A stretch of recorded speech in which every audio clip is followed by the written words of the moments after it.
السلام عليكم ورحمة الله تعالى وبركاته.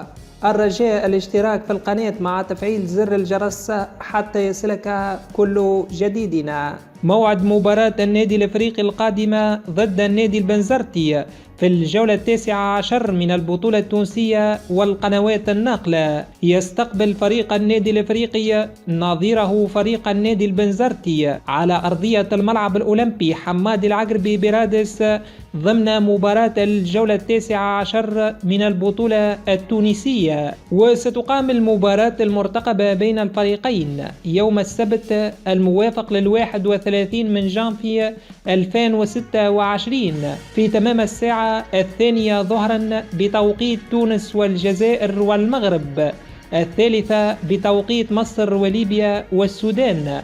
أحداث اللقاء ستذاع عبر قناة الوطنية الأولى. ما هي توقعاتكم لنتيجة مباراة النادي الافريقي ضد نظيره فريق النادي البنزرتي؟ نرجو أن تتركوا ذلك في التعليقات أسفل الفيديو.